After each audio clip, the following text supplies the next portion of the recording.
മച്ചന്മാരെ ഒന്നിനുറകെ ഒന്നായിട്ട് മാരക അടിയാണ് നമുക്ക് ഈ ഭാഗത്തു നിന്ന് ചൂണ്ടക്കാർക്ക് പൊട്ടിക്കൊണ്ടിരിക്കുന്നത്. ശരിക്കും പ്രൊഡേറ്റർ മീനുകൾ കിടന്ന് കളിക്കുന്ന ഒരു സ്പോട്ടാണിത്. അതുകൊണ്ട് തന്നെ ചെമ്മീൻ വെള്ളത്തിൽ വീഴുമ്പോൾ തന്നെ നല്ല പടക്ക സൈസുള്ള മീനുകളാണ് നമ്മുടെ ചൂണ്ടക്കാരുടെ ബേറ്റുകളെ അപ്രോച്ച് ചെയ്യുന്നത്. ഏത് നിമിഷം വേണമെങ്കിലും കല്ലുകളുടെ ഇടയിൽ നിന്ന് ഇറങ്ങി വന്ന് ഒരു മാരക ചെമ്പല്ലിയോ ഹമ്മൂറോ നമ്മുടെ ചൂണ്ടക്കാരുടെ ബേറ്റ് ഇവിടുന്ന് എടുക്കാം. ശരിക്കും അടി ആക്ടിവിറ്റി കാണിക്കുന്ന ഒരു സമയത്താണ് നമ്മൾ വേട്ട നടത്തിക്കൊണ്ടിരിക്കുന്നത്. ഒരു സെക്കൻഡ് പോലും പാഴാക്കാനില്ല. നമുക്ക് എത്രയും പെട്ടെന്ന് മാക്സിമം മീനുകളെ അടിച്ചു കയറ്റാനുള്ള തീവ്ര ശ്രമമാണ് ഇവിടെ നമ്മൾ നടത്തിക്കൊണ്ടിരിക്കുന്നത്.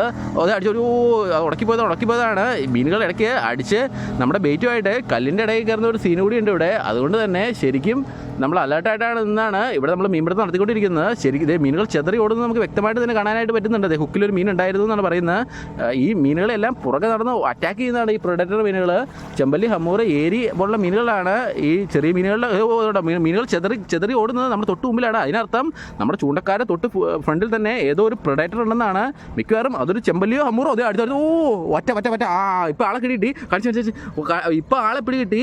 ഈ നമ്മുടെ മീനുകൾ അറ്റാക്ക് ചെയ്തുകൊണ്ടിരിക്കുന്നത് ഈ വറ്റക്കൂട്ടങ്ങളാണ്. അപ്പോൾ എത്രയും പെട്ടെന്ന് തന്നെ നമ്മളവനെ കൊല്ലിയിലേക്ക് മാറ്റുകയാണ്. വറ്റകൾ ഒരുമിച്ച് ഒരുമിച്ചാണ് വരിക. ഏതായാലും തന്നെയായിട്ട് വരത്തില്ല, ഒരു കൂട്ടം തന്നെ ഉണ്ടാവും. അപ്പോൾ നമുക്ക് പെട്ടെന്ന് തന്നെ അവിടെ ബേറ്റ് ഇറക്കുകയാണെങ്കിൽ ചറവറ വറ്റയടിച്ച് കയറാനുള്ള എല്ലാ സാഹചര്യവും ഉണ്ട്.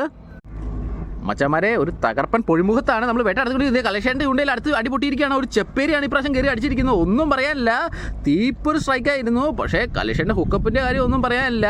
അവൻ ആ ബേറ്റ് വിഴുങ്ങിയതും കലേഷയുടെ തീപാറ് ഹുക്കപ്പ് കൊടുത്ത് അവനെ അടിച്ച് കയറ്റിയിരിക്കുകയാണ്. അപ്പോൾ എത്രയും പെട്ടെന്ന് തന്നെ കലേഷേട്ടൻ അവനെ കൊല്ലിയിലേക്ക് മാറ്റുവാണ്. ഈ ചെപ്പേരികൾ നമ്മുടെ ചെമ്പല്ലിയുടെ ഗണത്തിൽപ്പെട്ട തന്നെ മീനുകളാണ്. ഈ ചെമ്പല്ലിയൊക്കെ മടയിലിരിക്കും പോലെ, പക്ഷേ ചെപ്പേരി അധിക സമയമൊന്നും മടയിൽ കയറി ഇരിക്കത്തില്ല. തൊട്ടപ്പുറത്ത് തന്നെ രമേശേട്ടനും മാരക വേട്ടയിലാണ്. ഏത് നിമിഷം വേണമെങ്കിലും ഒരു കലക്കൻ ചെമ്പല്ലിയോ ഹമ്മൂറോ നമ്മുടെ രമേശേട്ടൻ്റെ ചൂണ്ടയിലും കയറി പിടിക്കാം. ശരിക്കും കല്ലുകളുള്ളൊരു സ്ഥലത്താണ് നമ്മുടെ ബേറ്റ് വീണിരിക്കുന്നത്. ഇവിടെ ആഴമുള്ള ഒരു കുഴി പോലുള്ളൊരു സ്ഥലമാണത്. അതുകൊണ്ട് തന്നെ നല്ല വലുപ്പമുള്ള മീനുകൾ ആ കുഴിയുടെ അടിയിലൊക്കെ നിൽപ്പുണ്ടാവും. നമ്മുടെ ഫ്ലോട്ട് എപ്പോഴും നിരീക്ഷിച്ച് വേണം നമ്മൾ നിൽക്കാനായിട്ട്. ഏത് സമയത്ത് വേണമെങ്കിലും ഫ്ലോട്ട് അടിച്ച് താഴെ ഇവിടെ മച്ചന്മാരെ മീനുകൾ ശരിക്കും ആക്ടിവിറ്റി കാണിക്കുന്നുണ്ട്. ഈ സമയത്ത് വേണമെങ്കിലും നമ്മുടെ ചൂണ്ടക്കാരുടെ ചൂണ്ടകളിൽ ശരിക്കും ഒരു അടിപൊട്ടാനുള്ള എല്ലാ ചാൻസും ഉണ്ട്.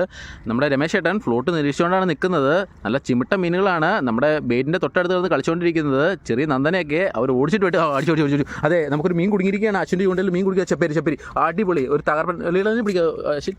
നല്ല തകർപ്പൻ ഒരു ചെപ്പേരി അടിച്ചിരിക്കുകയാണ് അശ്വിൻ. ഇത് ഈ സമയങ്ങളിൽ ശരിക്കും ഇവർ ഇരയെടുക്കും. നമ്മുടെ ബേറ്റ് കടലിൽപ്പെട്ട് കഴിഞ്ഞാൽ ഇവർ വെറുതെ ഇരിക്കത്തില്ല. അടുത്ത മീൻ ഉടനെ തന്നെ കയറും. നമുക്കപ്പോൾ ബോക്സിലേക്ക് മാറ്റാം. മച്ചന്മാരെ നമ്മുടെ അശ്വിൻ്റെ ചൂണ്ടയിൽ ഒരു മീൻ കുടുങ്ങിയിരിക്കുകയാണ്. അശ്വിൻ അവനെ അടിച്ച് പൊക്കി കരയിലേക്ക് കയറ്റി. ഒന്നും പറയാനില്ല, ചെപ്പേരി തകർപ്പൻ ചെപ്പേരിനെയാണ് നമ്മുടെ അശ്വിൻ അടിച്ച് കയറ്റിയിരിക്കുന്നത്. ഇവന്മാരെ ശരിക്കും നമ്മുടെ ബേറ്റിനെ അപ്രോച്ച് ചെയ്യുന്നുണ്ട്. ചെമ്പലിയുടെ ഗണത്തിൽ തന്നെ പെട്ട മീനാണ് ഈ ചെപ്പേരിയും. പക്ക പ്രൊഡേറ്ററാണ് ഇവൻ. നമ്മുടെ ബേറ്റ് കണ്ണിൽപ്പെട്ട് കഴിഞ്ഞിട്ടുണ്ടെങ്കിൽ ചാടി വെട്ടിയിരിക്കും. അപ്പോൾ നമ്മൾ പെട്ടെന്ന് തന്നെ ഇവനെ കൊല്ലിലേക്ക് മാറ്റുകയാണ്.